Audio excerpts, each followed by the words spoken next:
Let me get adjusted. All right. I can. Let's double check. All right, it says we're live, but I'm gonna double check this. All right.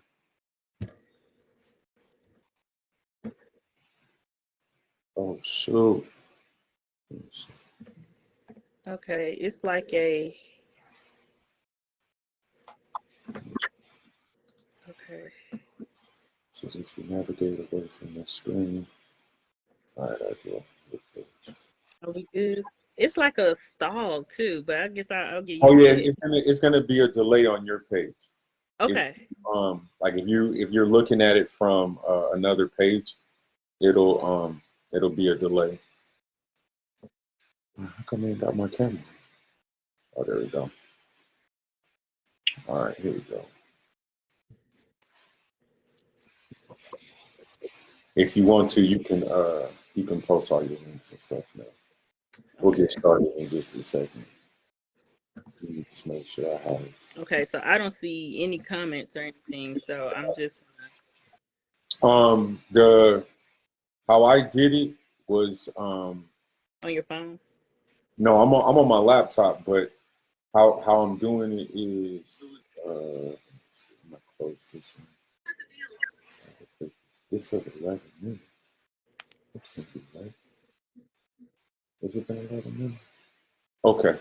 All right. Well, we just gonna get started, and then I'll just do everything. Like we'll add it in a second. If not, I'll copy and paste it. I'll do it like that. But this ain't the right one. This is about to bother me. Okay. All right. We gonna ignore the technical difficulties for now, and let's see. It says 1 minute. Okay, I gotta refresh my page. Okay. Yeah, it has been 12 minutes. Okay. All right. There we go. Okay. All right. Technical difficulties over. Greetings, All right. everybody. Welcome to 12 Faces and Sober, episode 17. I am your host, Kenneth L. Watson Jr. Very thankful for this Sunday. Very thankful for my guest. But before I introduce her, I'm going to go ahead and plug a few things. You guys can log on to 12facesofsober.com. That's 12facesofsober.com. And you can get my book signed right now. It's for $20. You can also get hoodies on there. That is, I would say, $30 plus the shipping is $38. And then you can also get T-shirts as well. I'm gonna be running the sale soon, so stick tuned to that as well because I'm gonna trying to get ready for my inventory to open up for the fall. So look to that as well. And so let's just go ahead and get into the show. I'm sorry for the delay. I'm never this late. But like I said, my guest is Keela Reed. Forever thankful. Like I said, we worked together in the Army at Fort Bliss. I can't remember all the years, but I know for sure she was there. I think probably at the beginning. I know that I got there in 2013. But yes, we worked together. She was in admin. I used to bother her all the time trying to get recipe cards and menus and all that stuff. And but like I said, all around good person. What I'm trying to do is pretty much try to get people that are veterans that have a good story to tell. And Keela is not any different from that. So what I'm gonna do is go ahead and allow her to introduce herself, and then we'll just go into the show. But welcome to 12 Faces of Sober Speaks podcast. Well, hello, everyone. First of all, I want to say thank you for allowing me to be on your podcast. I am Keela Reed. I am the CEO of Journey of a Butterfly. And actually, that came about really mainly from my experience with the military and just my childhood and things and growing up. So I was in the military for about 10 years, right at 10 years, right before I medically retired. I went through 3 duty stations and 2 deployments, one humanitarian and one combat. And I've been out a little over a year and I've been on my healing journey. So I'm happy to be here, happy to be a part of your platform. And I'm just ready for this conversation. Okay. And so why don't you share with our guest tonight about the life in the Army, as far as the long days, the long hours, those holidays missed away from friends and family and stuff like that. So yes, I'll start off with the very beginning. Leaving to go to the military, not knowing fully what it's all about, and kind of, maybe as the same with other people, wanting a quick way out, one of those ways to just, you can skip state and do it for free. But I would say the military has been a big, tremendous thing in my life, and not all bad, and there were challenges. So I would say I started out stepping out on faith, not really knowing where it would take me. Even the job, choosing culinary specialist, knowing that it had nothing to do with a passion of mine or anything of that sort, and not knowing the manual labor behind it, the hours, the time spent away from home, the not being appreciated, all of it, and then still persevering through that. Um, I would say I would say I learned a lot on my stumping grounds is Fort Campbell. Those were my deployments happened, and through those deployments brought a lot of things up that became a big part of my life, such as anxiety, depression, having to leave my family and being in tough environments, wanting my family and longing to be with them, and that adding to depression and stress and the workloads of working amongst people are not appreciating the time you spent. And as culinary specialists and NCOs, we know that outside of our job, we had to really appreciate each other to keep going. Right. So that, and then also being rewarded at the same time, rewarded with the experiences and learning from those challenges, and having to do these things to get promoted, to be noticed, and then being a woman in a male dominated um career, so it was humbling, challenging, and rewarding. And so just to sum that up. Yeah, I'm glad you brought that up. In terms of being a woman in the military and trying to get the advancing within your career. I know that I saw it firsthand. I witnessed it throughout my whole entire career, where it was difficult for women to advance, and amongst other things that women had to face in the military. But I'm glad you brought that up, because it's it's one thing for people to see an article about that, but then to actually hear someone speaking about it is something totally different. So I appreciate the fact of you sharing that. Now, if you can describe your Army career in 5 words, what would they be? Well, I said three of them. I think I'll keep humbling, challenging, rewarding. I would say adventurous too, um, and demanding. Care to go? Care to go into detail on some of these that you've listed? I would say, humbling, because, when we leave home with our personalities of who we think we are, and how we come up, and being humbled that sometimes our way isn't what the society sees it as, being okay. So being humble to learn new things and new ways of, even as far as making a bed, being humble to make the bed with the creases in the way they want to, and challenging, of course. I would say very challenging for me physically, because when I left and joined the military, I could do maybe 2 push-ups. Uh, didn't know much about running. I learned all of that when I got there, and that's challenging, and challenging with leaving home, and challenging with going to the range and trusting people to have your back who you rarely even know. Um, Rewarding, being rewarded with, I said, the accolades, like the promotions, and just the stepping stones. And I feel like when we PCS, sometimes it's rewarding because we do get to choose sometimes places that we get to go. Demanding, as far as a culinary specialist, and then just as a mo, all the MOS is in general, but our MOS very demanding, as far as time. And we really having to space out what our, how to handle our personal issues outside of work. I don't know the other one. Demanding. What was the one Yeah, before humbling. demanding? Let's see, humbling, rewarding, adventurous, Okay, and adventurous. challenging. Okay. Yeah, I would say adventurous because of really when we PCS or deploy, it's you're not really knowing what you're stepping into.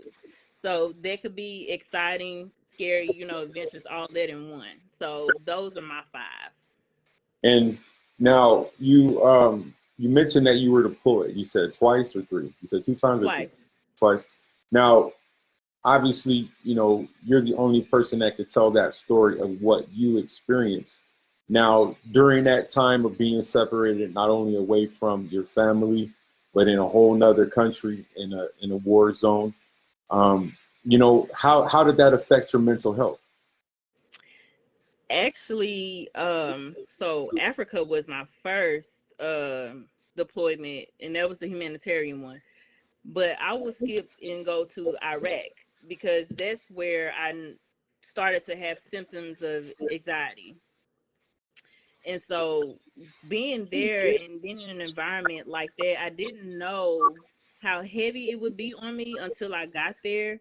Being in an environment that, for one, is so different from where we are, and really makes me appreciate being here. But being in that environment and being amongst people who hate us, or who really wants us dead, and having to close my eyes every night in a tent, really affected me. And I started having symptoms of what they would say asthma. They was treating me for asthma, which I was really having anxiety and panic disorder. So I first started seeing behavioral health over there. Hmm. So it was a lot. And then working in a dining facility too, in a place of combat, because that's where everybody come together and they eat. And I would always think about, it's so many people in here. This is probably one of the first places that they would get, just in the back of my mind. Hmm. And I spent so much time there, but being in an environment like that, and that's always on your mind, mental issues do arise, and that's how anxiety had arisen for me. Just being in a place of not knowing. Okay, hold on a second. I'm doing two things at once, but I'm actually plugging all your stuff for your Oh, website. thank you. Because at first I was gonna try to have it up on my phone, but this is new to me. Yeah, no, no. You can actually you should be able to view it from your phone if you have it available. And then, like I Okay. said, I typed in your website.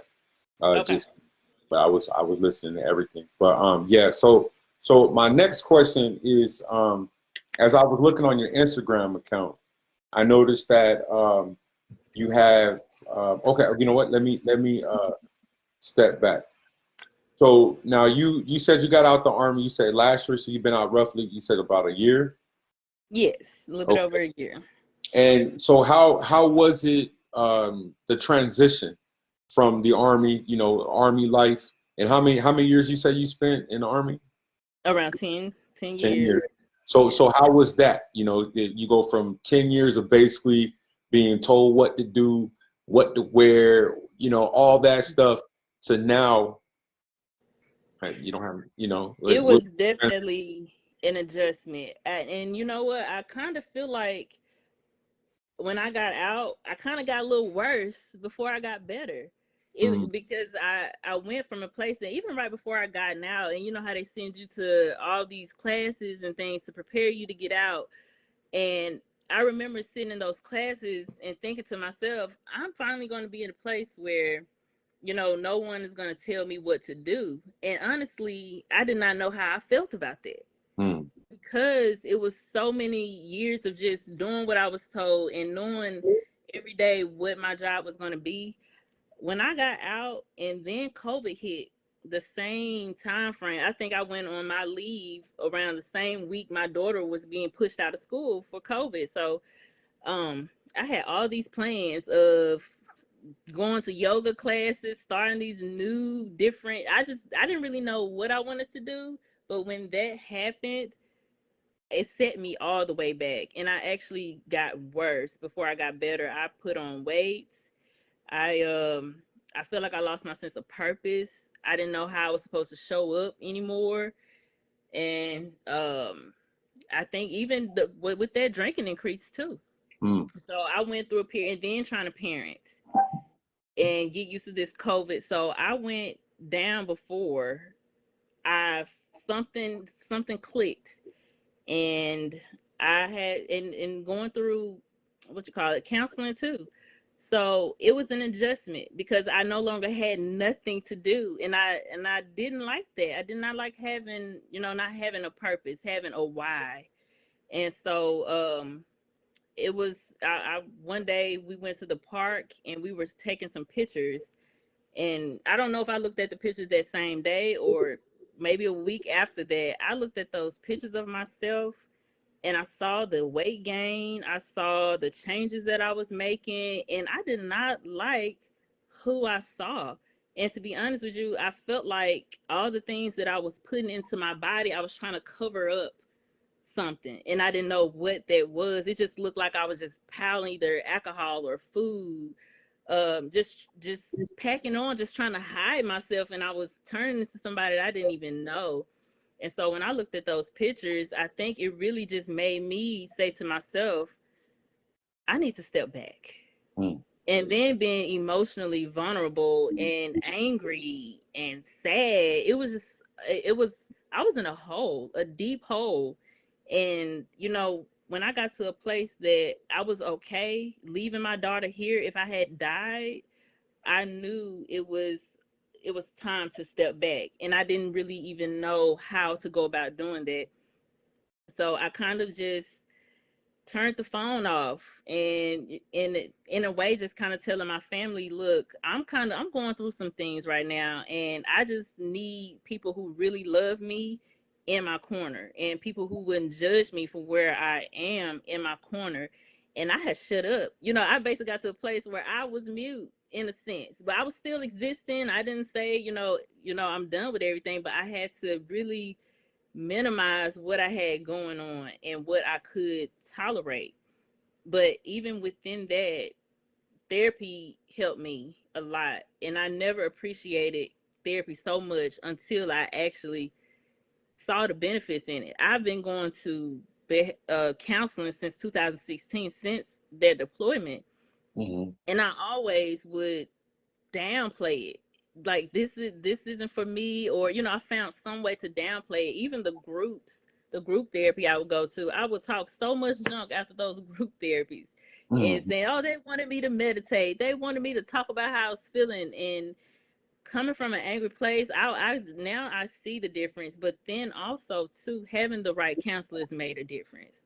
So counseling, the lady, and I see it's well, this lady, she was through the VA, but the way she made me ask myself the questions, it's in feeling certain things and allow myself to feel my issues, the issues we submerge, the ones we don't want to feel. She taught me how to do that. It taught me that that was really the only way to heal from my issues. So I went through it, it was worse before it got better for me. Mm. Wow, thank you for sharing. Now I have a question because you said that you did treatment. I mean, not treatment, but therapy while you were in the Army. Mm-hmm. Now that you're a civilian and you've been able to seek treatment, is there any similarities? Is one better over the other? I mean, you obviously hearing what you're just sharing now, it seems like it's working for you now compared to whatever you may have, whatever type of classes you had to attend and things like that. So would you say that is, a vast improvement? I would say it is a major improvement, and I really, it's kind of hard to say. You know how when we're in the military, in the army, and that's why I think I couldn't get myself better enough, because you have all these issues. You have depression, anxiety attacks, whatever mental issues you have. You go to your appointment and you go express your feelings, you go let your heart out, and you go in these appointments and you have a meltdown, and at the end of that appointment you're supposed to just get it all back together and go to work, you know. Yeah. And that was one of the main things I stressed to my counselors about, or even to my leadership, because I had got to a place where I couldn't go to work. I did, and I worked in a prison too, here. But it was like I could only let my feelings out for just that moment. Mm. And sometimes after my appointments, sometimes you have to just sit there and be in with your appointments, or be within whatever, issues you was dealing with within that appointment. And I hated the fact that I had to go to work and then I'll go to this extensive appointment where it's so much needed for me, but I couldn't really get the full experiences, because before I walk out of that appointment with my rank on my chest, I didn't really want to look like I had issues. Mm-hmm. I didn't want to look like I've been crying. I didn't want to. So it was one of those things where going back to work, I can't go in there and say, well, I just came from my therapy appointment. I've been crying. I just really want to go home. Mm-hmm. I did not So like the you fact got a that mission. You still got a mission. you still have a mission. You still Yeah. had soldiers. You still had a job to do. It's like, go to behavioral health, but wrap it up, fix yourself up nice, and then come back to work when you're done. And so I kind of noticed that this isn't working for me. And when I came back to work from my third miscarriage, it was true to me that they really expect for me to just come off of something so detrimental to have come back normal, and come back, and I need you to do A, B, and C. I need you to catch up. What's going on with these? So, and it's just like, wait, I don't even know if I want to be here. I don't even know if I can be here. And it's like and it's more submerging, because you really still feel some kind of way. So it's really, I feel like it's no real room in the military to heal. But that's just my experience, and I don't want to paint that picture for anybody else. But even now, knowing my steps, I could probably do this in the military now, but at the way things were going, it was too much of just sew yourself back up together. And it was like, soon as I had free time of my own, that's when I would have a meltdown. Mm. But so I would say it's not enough freedom in the actual military to heal, Mm. to me. Now, being on the outside and with the VA, and of course it's more freedom. I kind of feel like it's unfair to compare, but it's a real thing. And even with the VA, they come across many soldiers and many or people who are in the military. And I guess it's just different too, because everybody had that experience or Mm. had, and so just came across a great lady who helped me and was able to, be more patient with me, because I was hard to get through to, you Mm-hmm. know. But yeah, I would definitely say it's a freedom thing, Mm. because healing, you need time. You really need time. Mm. As far as mental issues goes, you keep unpacking, and then you got to pack it back up and unpack it again, and you got to pack it back up. It's just no freedom. Right. And see, and I'm glad you said that, because even when I got out, I think it was August 2015, and I didn't want to, go back into the workforce because of the fact of, what was going on as far as, internally, what was going on in my own home. And I just felt like, all right, I need to, I need to heal, just from this extensive military, career. And I wanted to put my mind into something else.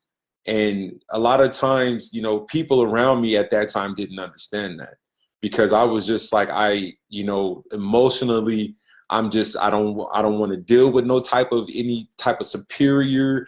I don't want to deal with, somebody telling me I got to be here at this time, Mm-hmm.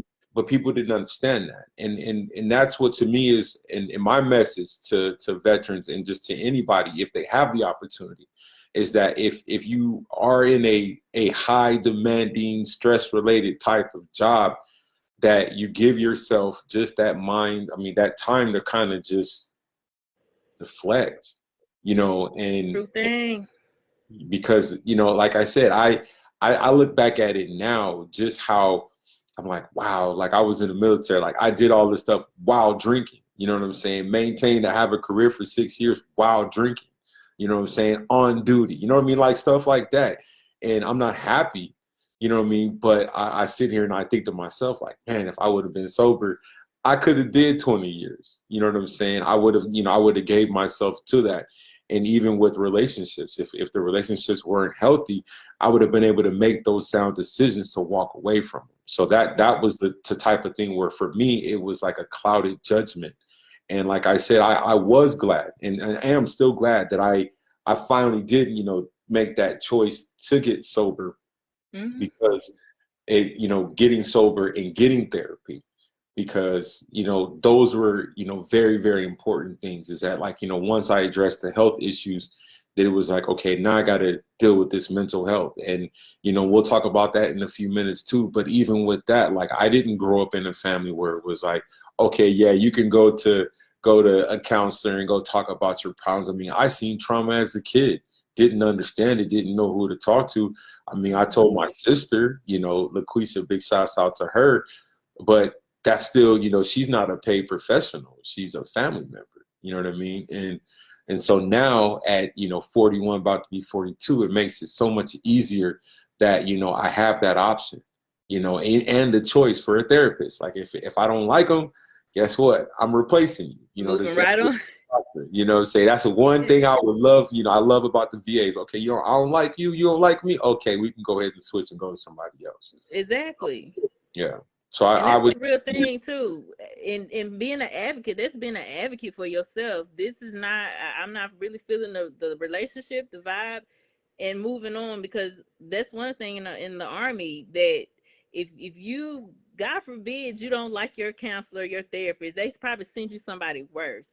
Mm-hmm. And when I first started going to behavioral health in the military, they gave me a student. Mm-hmm. I had a student who was counseling me, and Yeah. so that's just speaks a lot.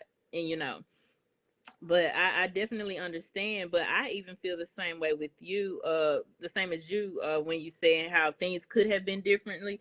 I didn't really know how much I was using alcohol as a coping mechanism until I started healing Mm-hmm. from my mental, issues. And then I was like, wow. And of course, I noticed when I went from drinking on the weekends to when it was something that I would do probably every night. Mm-hmm. So I had to take accountability for that too, and I had to really remove that issue from me. And I started. I think I said I'm a fast alcohol for a month, and after a month, I don't even really like it like that. You know what I'm saying? Mm-hmm. So definitely, it makes a difference. But it's also why we here too True. today, seeing Yeah. life from this angle. Because I honestly wouldn't have had it any other way now. True. Now that I see it this way. Yeah. I like that. I like that. So now that you've, because this is all, all your manifestation. Now you go from the military life, Mm-hmm. you seen, you witnessed, you endured what you did. Built a lot of bridges, you learned a lot of good skills. Now you get out, you truly take advantage and you address the issues that you have. And now it's bringing you to a better place, a better woman, a better wife, a better mother, a better Mhm. friend, and so on. So now you have this project. How did Journey of a Butterfly manifest? How did it come together? And where is it at today? Okay, so Journey of a Butterfly, it came when well, actually, a friend of mine, she started a podcast, because we were both struggling with mental health issues. And so she actually does podcasts. And then I always wrote. I always kept a journal. I always kept something, but wasn't really intentionally journaling and things like that. So I looked at that as a way I would write out how I feel and blog it for people who may be feeling the same way. But even with my blogs, you could tell I started from a place of a really low place, and now you can see the steps of me coming out of that place. But it all started with me just wanting to be wanting that to be therapeutic for me also. And then not really even knowing it would turn into something like this. What I thought I would be doing when I got out the military, I said I'll just probably go find a job at the post office, something like that. But as I started to heal and address my issues, my purpose came up, and it was like, oh, so I continued to talk about my journey, you Mhm. know, and showing people that you too, like me, a person like me can come out of it. And so that's the goal. And then with all of that, my whole thing was self-love and inner peace. And I was like, I really didn't love myself. So I had to get to a place where on the inside, we can always love the physical, the physical, but no, it's a deep love for me Mhm. that I wasn't giving myself. And so as I started to write these blogs, it made me aware of how I was showing up in my own life. Like how was I being my own advocate? How was I speaking up for myself? How am I healing from my own trauma, and or am I people pleasing, or am I really living for me? And I realized that I wasn't, you know? And Mhm. so that came, Journey of a Butterfly kind of got started with that. And then once I got out, the bracelets, my mom, she probably on here watching too, Minnie Nelson. She had gifted me so a white bracelet. It was the white highlight, and it has meaning to it. And you pretty much set the intention of the meaning, but they all have these good different meanings to it. But it was supposed to help me with anxiety. And so I would wear that bracelet here and there. I put it down and then I pick it back up. But then somehow I think my daughter really gave me the idea of bracelets. And God works in mysterious ways.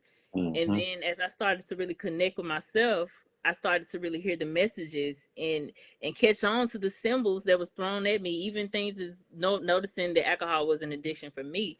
So I started to look into bracelets and the beads and gemstones, and knowing that those were a part of the earth, and that they carry these properties that help you heal. And so I started looking into that and getting more information, and I just started buying these bracelets, and noticing too that when I make them, I put on, the right music. I make sure I have my own energy flowing, and so when people get these bracelets, it makes a difference in their life, and because it makes a difference in mine. And as I'm learning and growing within my own self and my relationship with God, these are things that was used, back in the day. So it furthermore lets me know, okay, this is what this is something else to support me as I get more in tune with my purpose. Now, with that, Journey of Butterfly is going to have so much more added to it. So right now we're working at a mentorship level as I cultivate and get things going on the other end, because definitely things are definitely going to be added to the brand in a way where I can help people from a one-on-one standpoint. Mhm. Um, and so my bracelets is just a product of my line. And I also, I sell things like sage too. And a lot of people are afraid of things like that for, whatever reason. But for me, um, that's something that's of the earth too. That's something that grows from the earth, and I use that to release negativity from my home or from myself, and to purify spaces. So I would say that was one, and then the bracelet was number two. And so I merged those together, and hopefully we'll expand more products, and that's something else that I'm working on. But your journey of a butterfly is gonna be major. It is major, but it's so much more in store. That's what's up. And where can they get the merchandise at?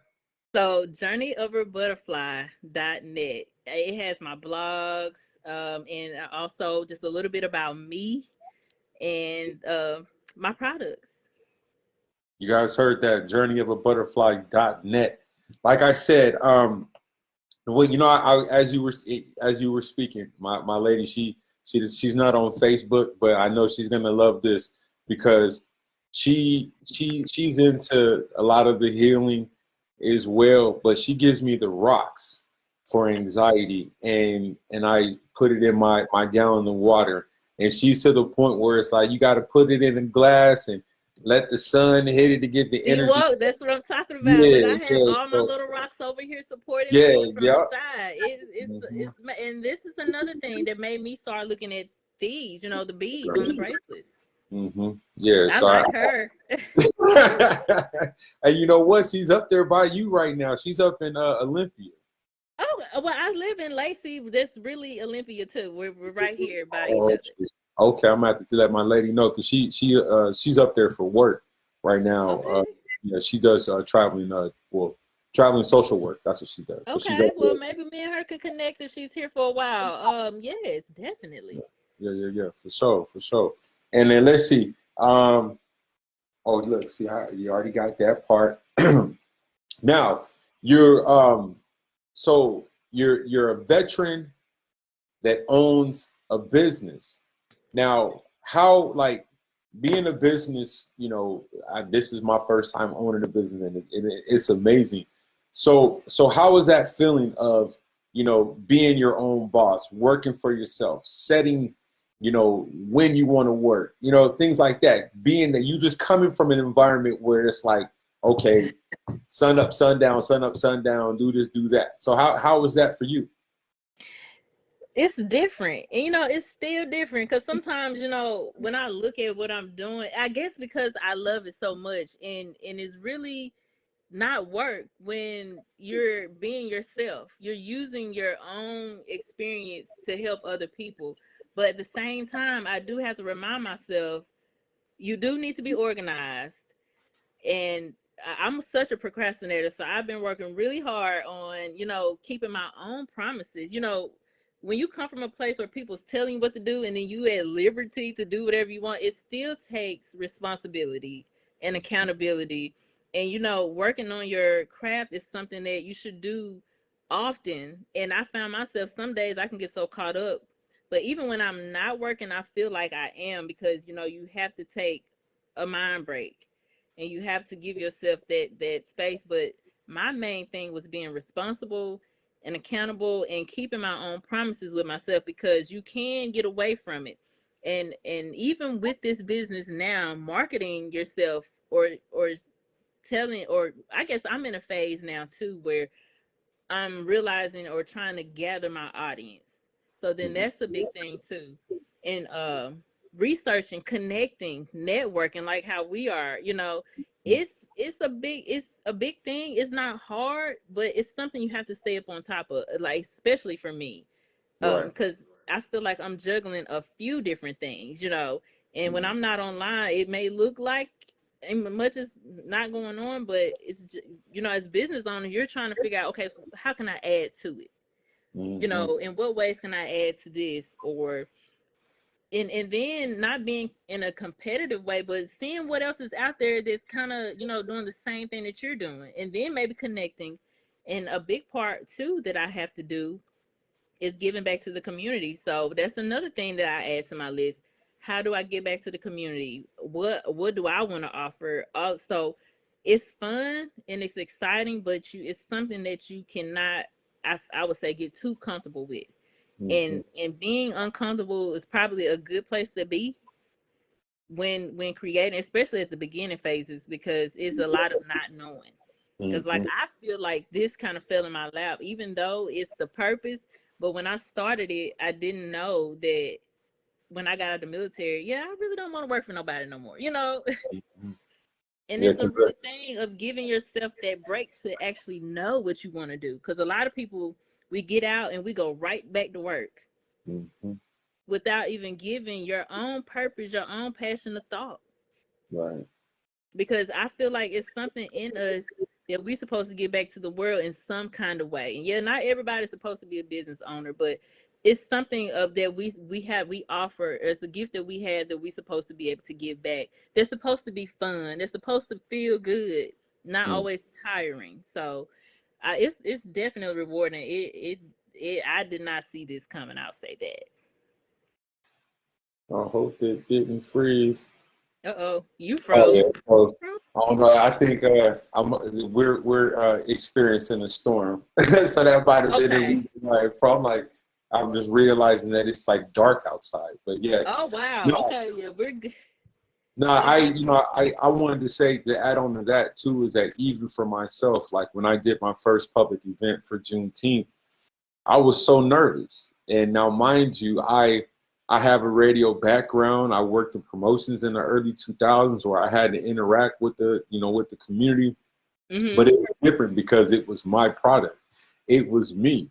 And I say it again. I wish I would have swapped contacts with her, but this lady walked into me and she was in the next booth over and was like, if you don't start talking to these people, I'm going to sell the book for you. And I was just like, you know what? I'm like, you don't understand. Like, it's hard to just be out here talking about, hey, this is my product. This is me, because I Mm-hmm. mean, I've sold stuff before, but never just like my own actual product.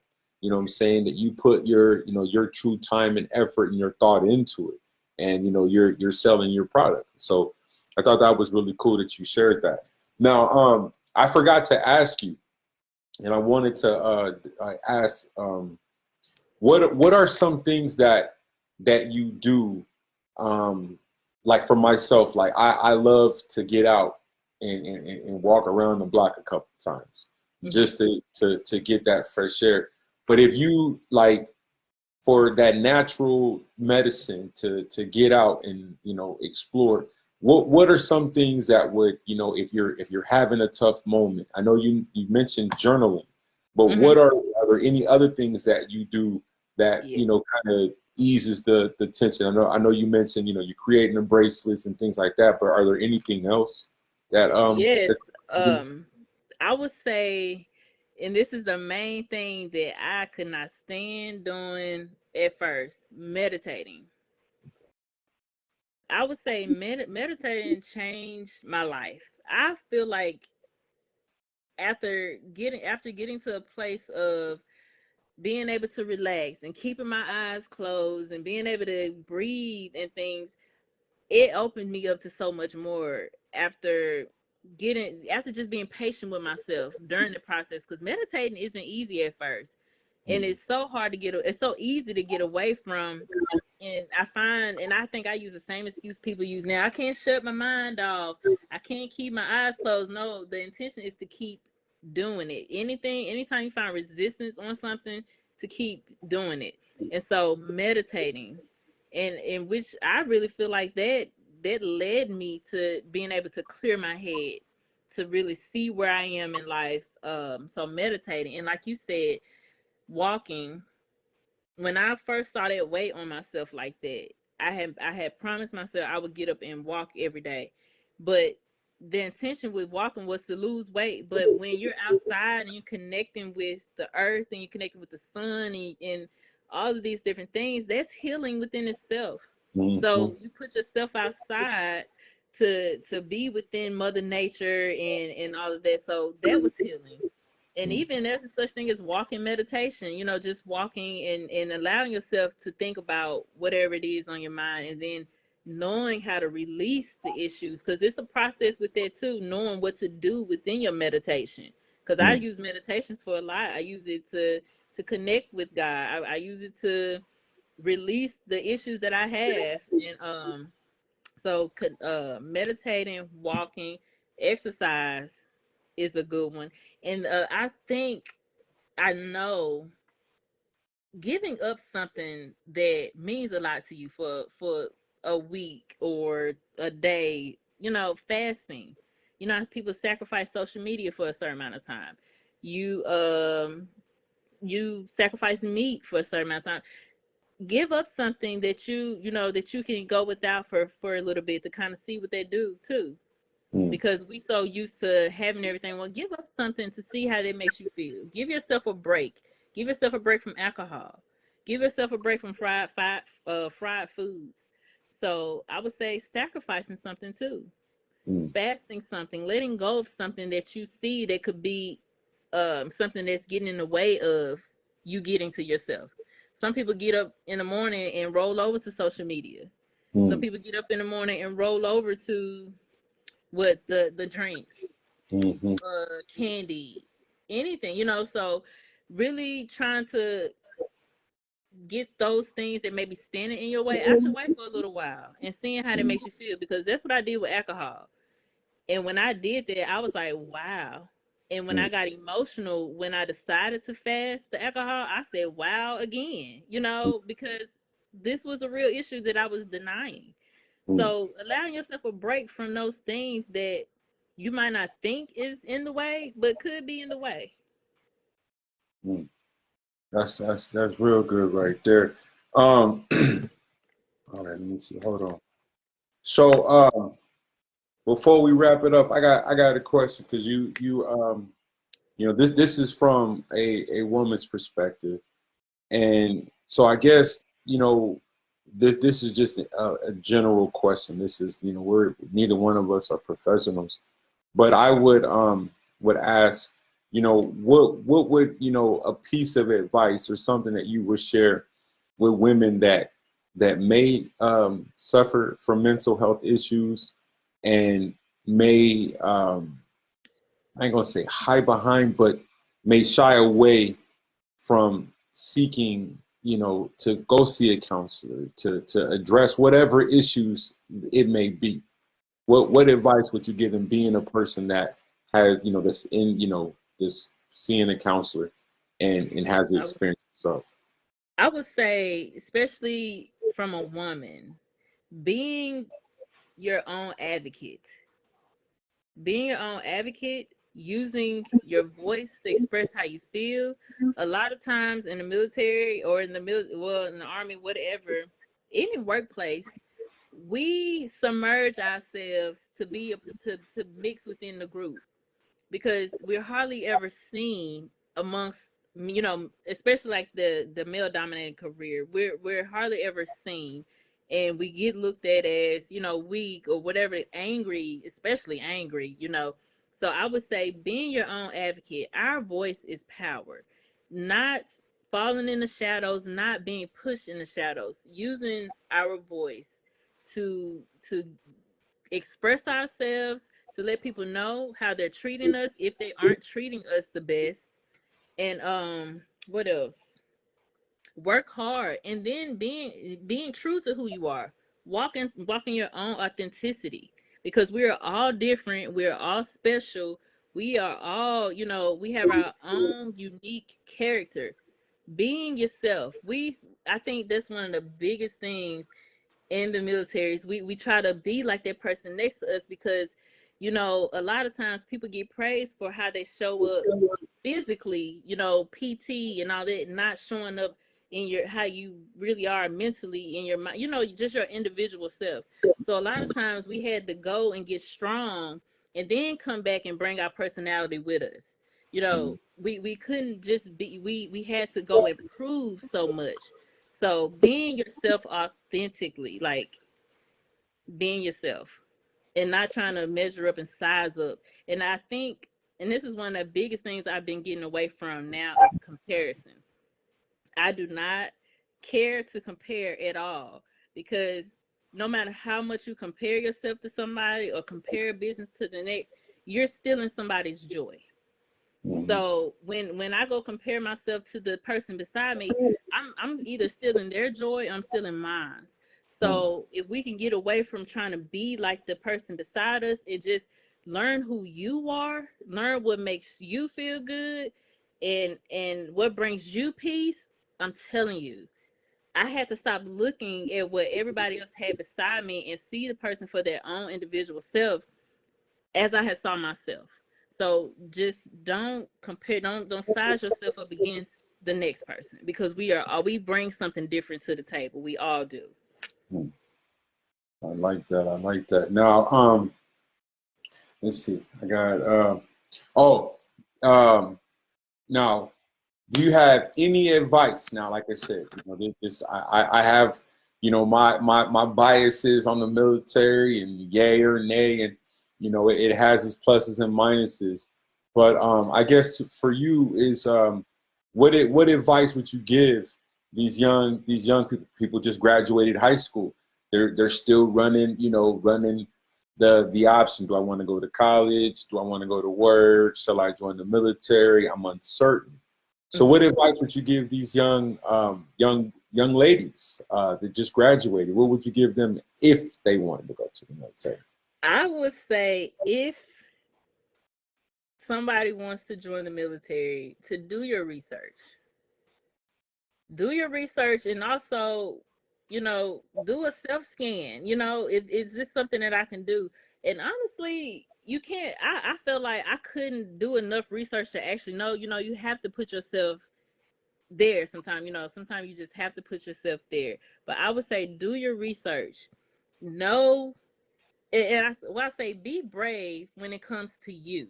Be brave when it comes to yourself.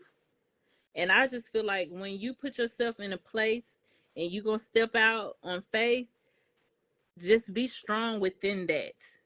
Be strong within your own faith and your source, that you are doing the right thing. And then also, and having that relationship with your source and yourself, and being strong within, like I said, walking in your own authenticity, because the military, it can strip you, of everything you thought you were.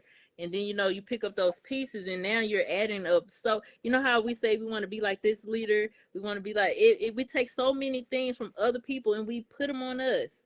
Mm-hmm. Even though that's a good thing, but sometimes we get so attached to what other people are doing and how they truly are, and we don't know how to add our own character to it. So being strong within yourself and trying to know who you are, work every day to find out more about yourself and how you can show up. Because I know, even though I was in the military, and they say you're supposed to do what they say, that I still demanded a respect. Mm-hmm. I don't care who they were. So but I also went out there just doing whatever I wanted. I did what I was supposed to do, but at the same time, a leader couldn't come and say, "Shut up, Reed." I wasn't that soldier. I wasn't that if you gonna tell me to shut up in front of everybody, you finna get it too. So you gotta know who you are, and I know a lot of people say that they don't join because of basic training, and they couldn't have people in their face. But with that too, everybody has a job, and not taking people's job personally. Mm-hmm. So I would leave them with that.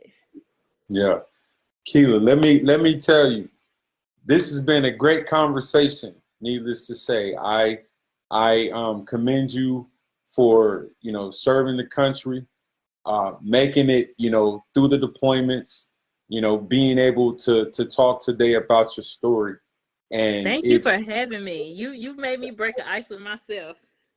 yeah, that I told you it was gonna be easy, you know what I'm saying? And that's what it's all about. Like I'm just trying to, one, promote, small businesses, promote veterans, promote mental health, like I said, I didn't even know about the alcohol thing, but I appreciate that as well because, this is the type of thing that, you know, that people need to see that okay, yes, you started off okay, you had your struggles once you got out the military, but now you're no longer. You're a No, better person. You're positive. You're doing things to continue to go down the right path as far as your mental health. So I just wanted to say thank you so much. and I appreciate it. I know this won't be the last time we have the conversation. No. And like I No, said, you you sparking guys fire in me now. I'm ready to look now you gonna want to get on a podcast every week, every look. week. You know what I'm saying? For real, for real. But Yes, you because guys it's can. we don't talk about our issues enough. Yeah, We that supposed to be okay all the time, and that's not the case. So this is right. definitely needed more. And you can shop journeyofaButterfly.net. You can also follow Journey of a Butterfly on Instagram. And like I said, you can follow her Keela. I'll leave the link to my Facebook page Yeah, actually leave a too. link in the Facebook. Like I said, she has good posts. She's always posting positive things. She has things for sale to, get you centered when, you're having those tough days. And like I said, once again, I appreciate you for coming on 12 Faces of Sober Speaks podcast. You could also go back on 12facesofsober.com Yes. and get the book, signed copy, or you can get a hoodie. Once again, thank you so much, Keela. I really do appreciate you. And Thank have you. a wonderful Sunday. And we'll definitely be talking soon. I'm going to hang up and then I'm going to call you right back, okay? Okay. All right. All right. Bye bye.